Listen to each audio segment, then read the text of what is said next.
change my love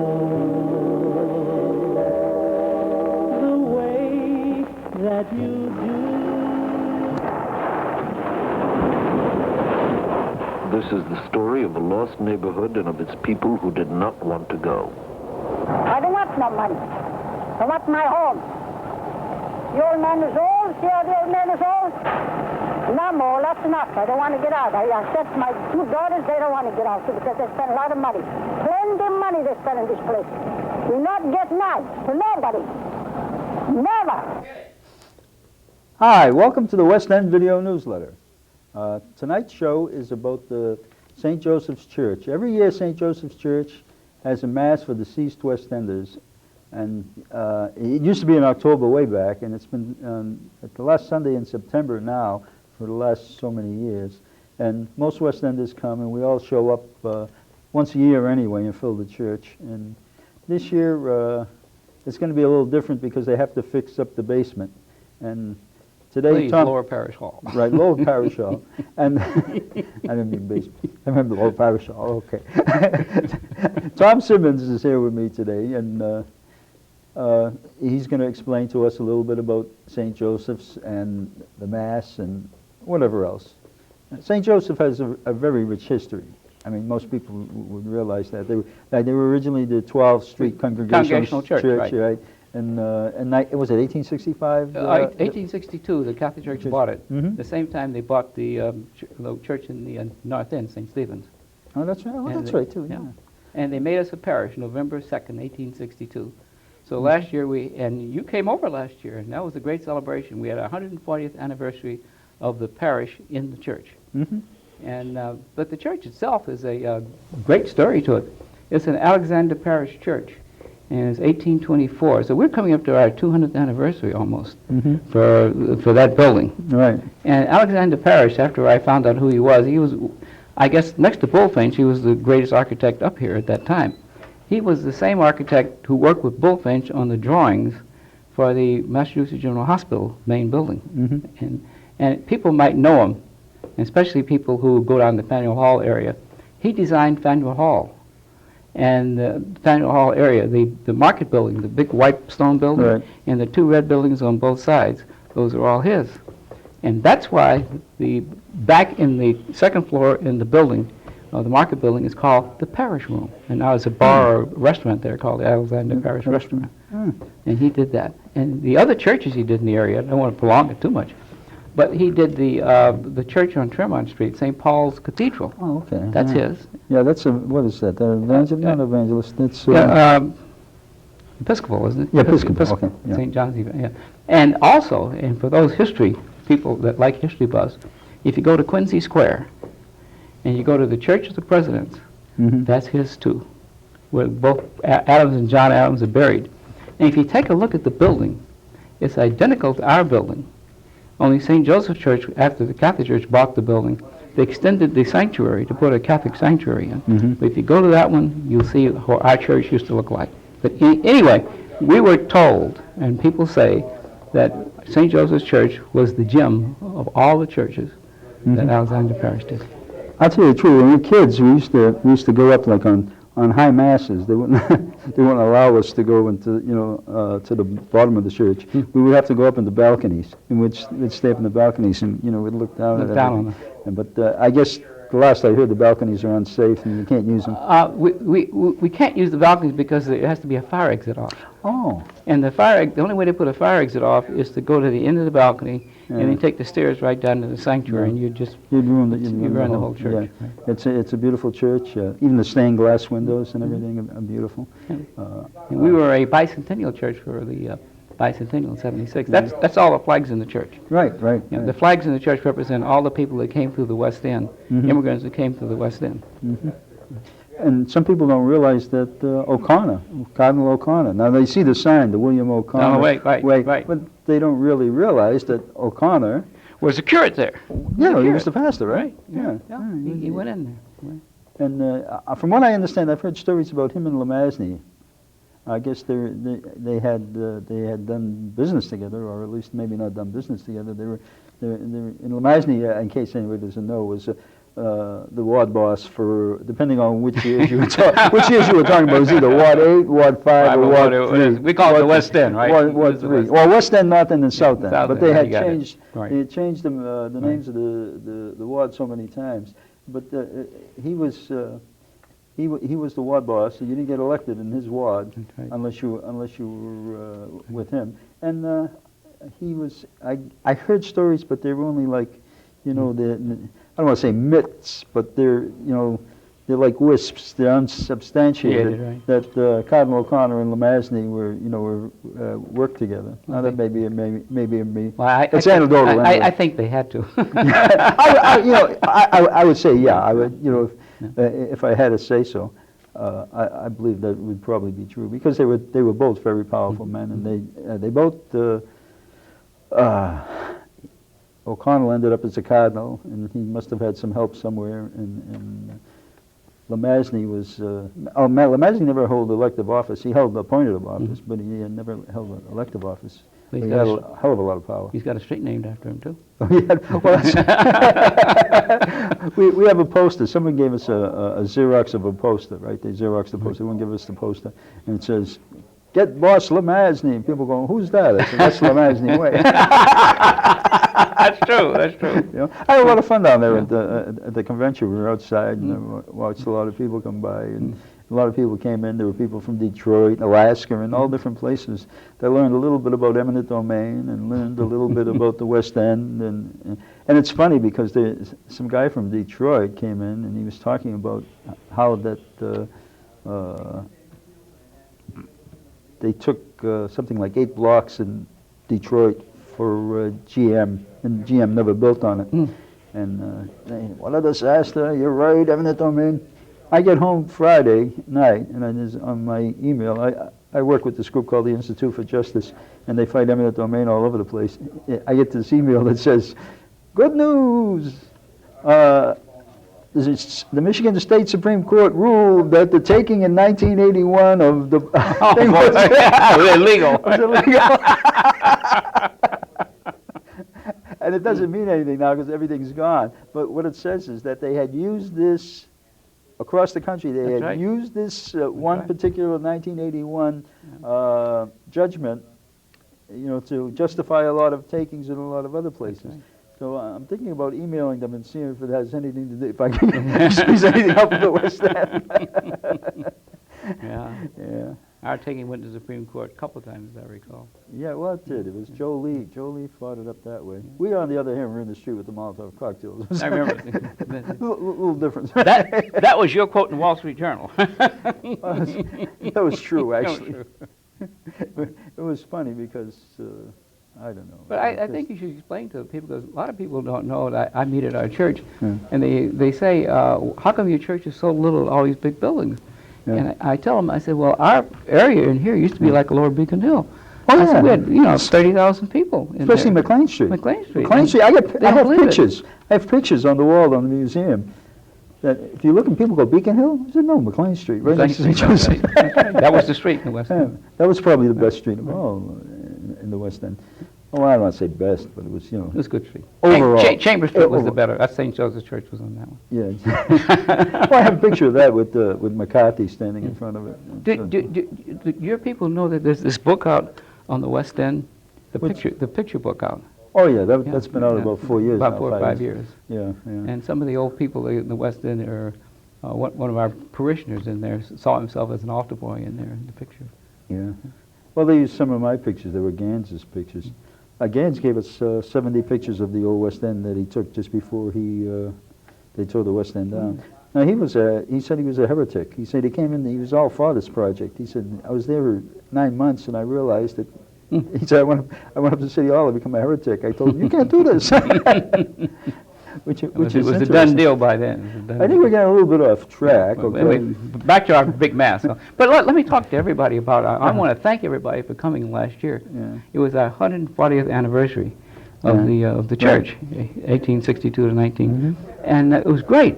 And we had all these West Enders there. And matter of fact, at the top of the Holiday Inn, and we had so many people up there that we had to cut it off at the last minute. But everybody tremendous came back and felt the togetherness, and we had our own parishioners and the old West End parishioners, and it was really a nice sight to see. Everybody got along. It was very nice. But you know, going back to the 125th, we did the 125th, and we had it at the Lafayette Hotel, which has changed its name. But when we booked the hotel, we were worried about could we get 500 people. And Father Buck and I went down. We booked the hotel. We put the deposit up, and then the people started calling up and coming in. We booked every room, major, on the hotel, on that floor, and we put these big TV screens up, and we had close to 900 people. Right.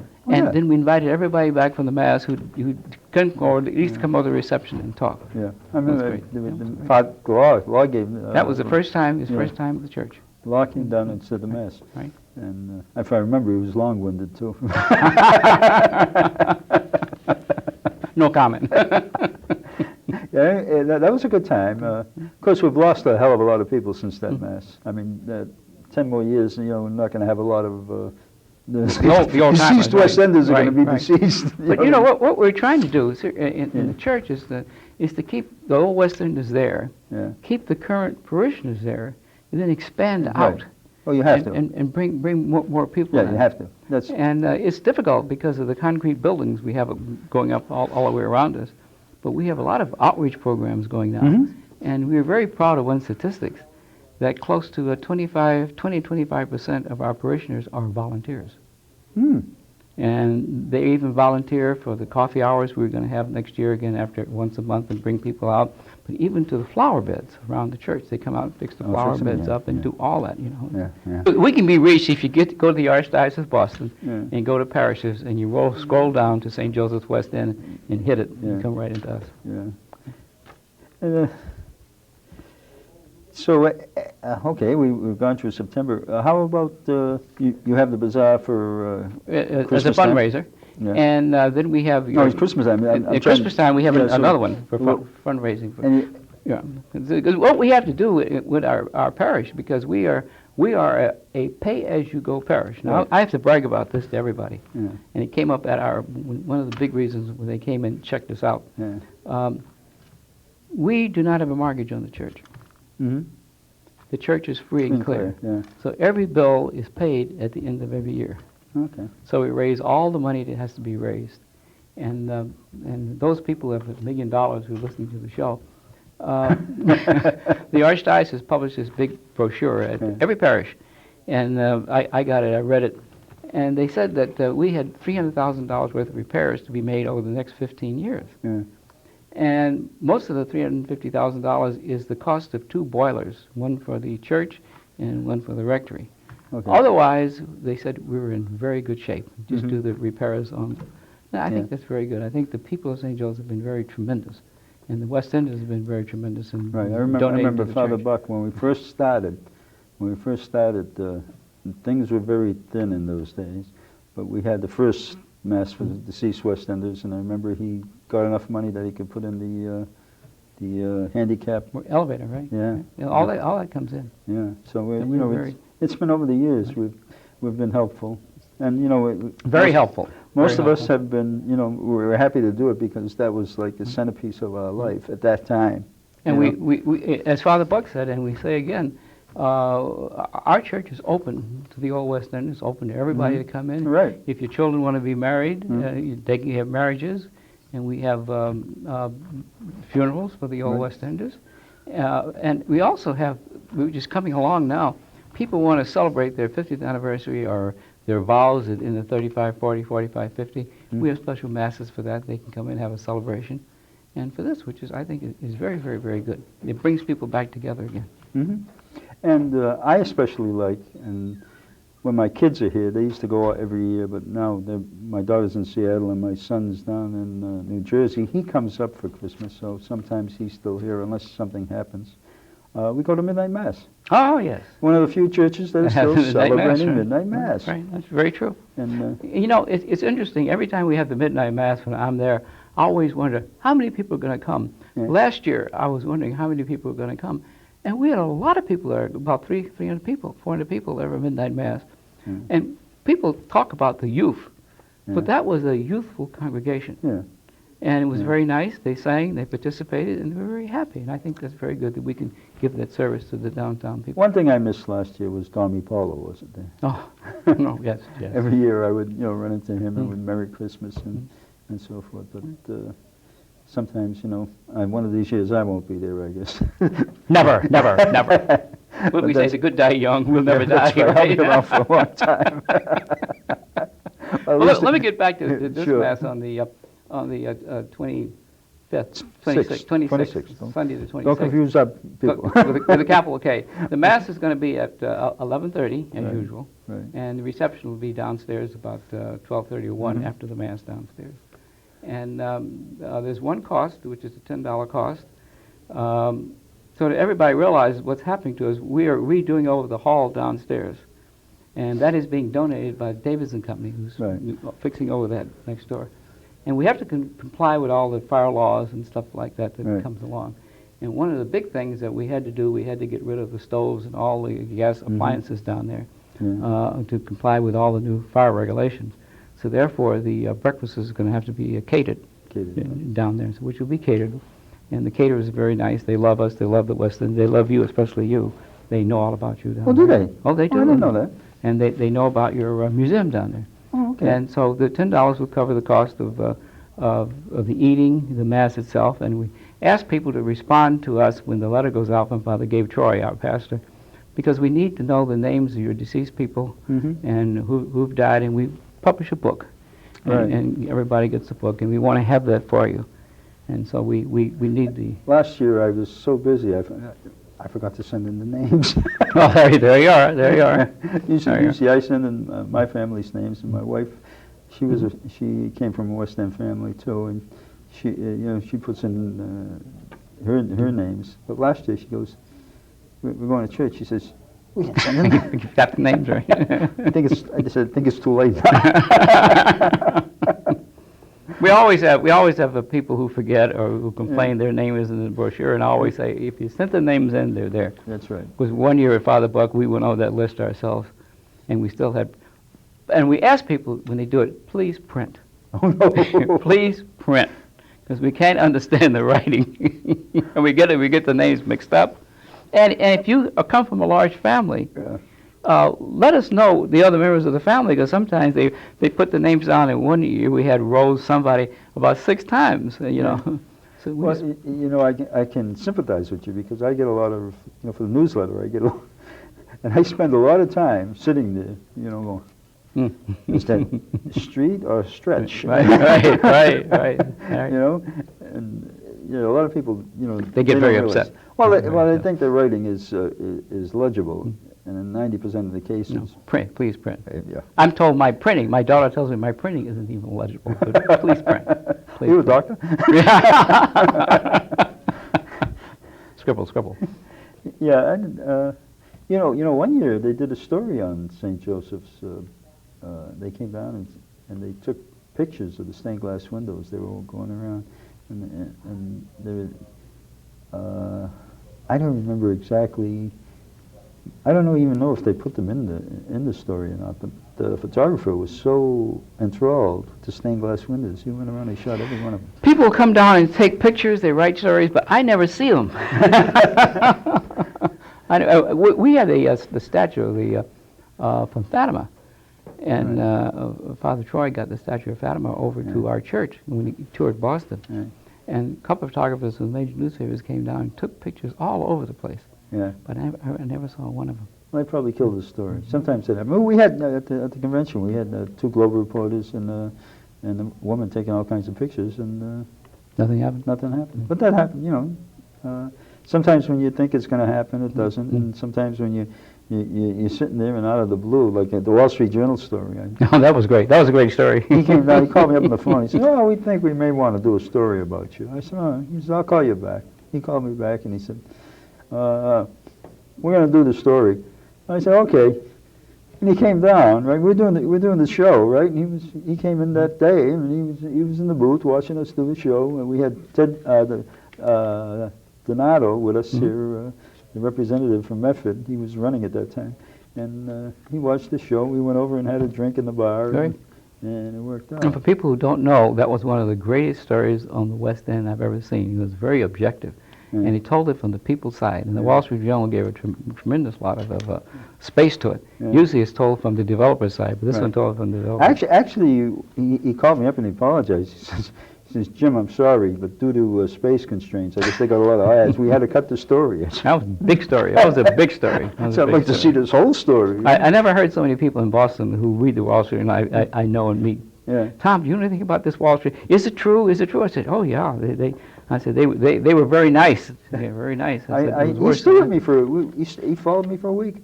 He went to my house. We had dinner together, and we went down to Durgan Park. He's a great guy. I don't know if he's still with them or anymore. But he's That was a great good guy. story.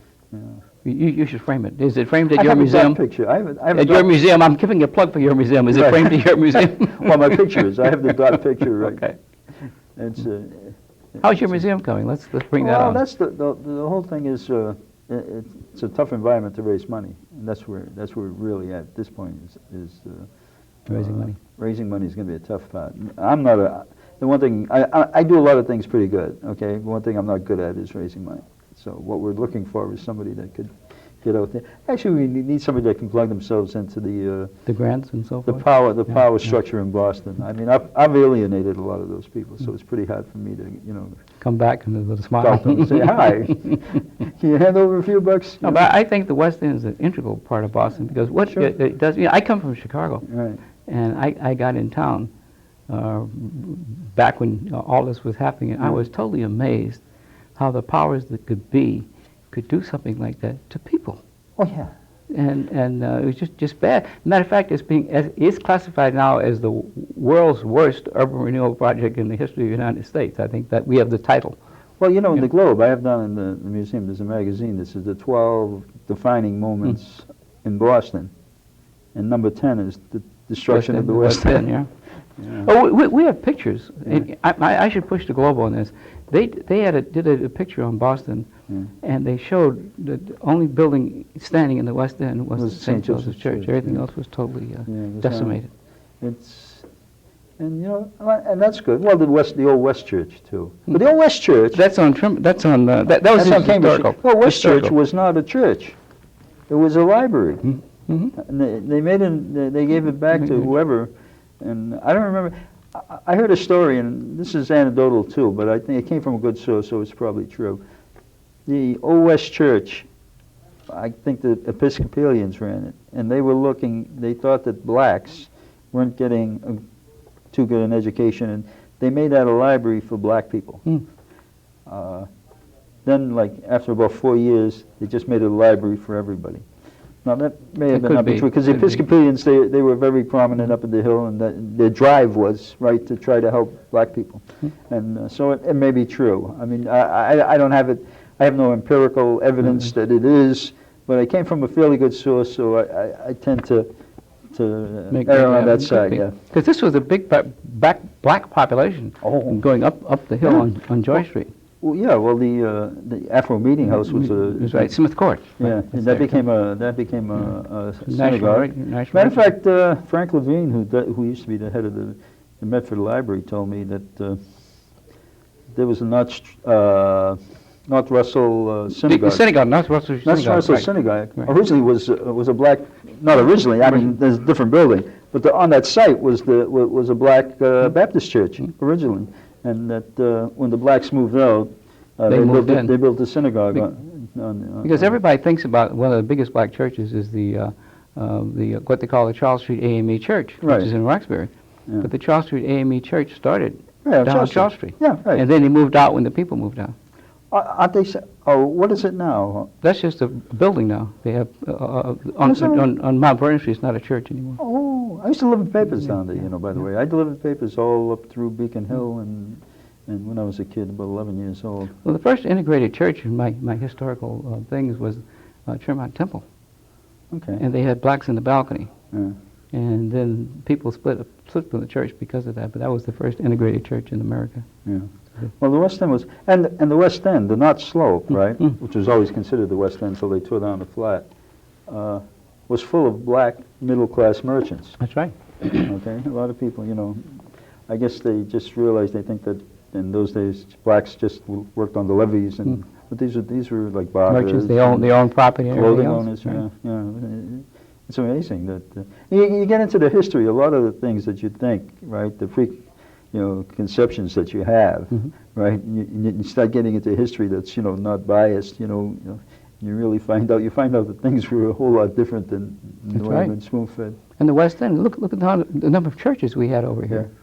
And the Jewish synagogues, and the people got on together, the Polish church. And, right. Oh, we have the banner from the Polish church. Oh, great. We have it there, and I have a picture up in the corner of it, of the church. That's great. Yeah, so That was we have a beautiful little. We still have to get the exhibit from the Bostonian Society. Oh. And if Carolyn Hughes or anybody that knows Carolyn Hughes, if you could tell her to give me a call, I would appreciate it, because they dismantled the exhibit that was at the Bostonian Society, and we have it. It's all laid out. All we have to do is figure out how to put it back together again. All right. So we're looking for Well, somebody. let me ask a question. On the Sunday, on the 26th there, when everybody comes down to our church for the 11 o'clock Mass and reception afterwards, will there be time for them to come down and visit your museum? Sure, they can come down and see it. We just won't have the exhibit up. That's all right. They'll see we where have, it we is. have pictures on the walls, and They can come down with $5 bills in their pockets and so forth. It's not a very professional. Okay, we just have them up there now. We still have to really get them mounted and stuff like that. But I figured at least we'll get stuff on the walls where people can look at it and see pictures and everything. There's enough, and I have videos if people want to see videos of the old West End. We have that Lost Neighborhood that was an ABC documentary done in 1962. It's everybody. Well, everybody's invited. Right. Everybody's invited. And we want to come together and bring the old and the new together. And really, we're looking for to create a vibrant parish. That's right. We didn't get thrown out. We are classified in our area as a good, vibrant parish in the area. And the only funny, humorous thing, I looked at the Archdiocesan assessment of our parish. They bought the building for $35,000 in 1862. It is now classified insurance-wise as $7 million. The building. So we want everybody to come down, see what a great plant we have, see the great structure, but also participate in what we call the Mass itself and the liturgy itself and the people. We want a vibrant community of Catholics in there, and that's what we're trying for. Everybody's welcome. We're open. We have flowers around the side of the church to show us opening. We have masses there, and Father Gabe Troy is tremendous. And if you can come down at Christmas Eve too. Fine. That's enjoy another good Christmas. time. That's a good time. By the way, we are announcing, we're doing ads again in the Beacon Hill Times with our schedules and so forth. Oh, okay. And messages? I'm very happy. I want to compliment the Beacon Hill Times. In their Beacon Hill Visitor brochure around, they have us on their map. So when you open up the big map, you see St. Joseph Church on the map. A little star there. A little star. Yeah. Yeah. Right. That's good. There's a lot of memories in that church. Right. Yeah. Too bad St. Joseph's School didn't last. That would have been nice. I would have liked to roam through there a little bit, but. Well, now we have the home for retired priests next door. Well, tell everybody they're welcome. Please come. Right. 617-523-4342. 4342. 523-4342. So, I guess we're pretty much coming to the end of the show. See you at the next West End Video Newsletter. Wonderful. Thank you. Thank you for inviting me.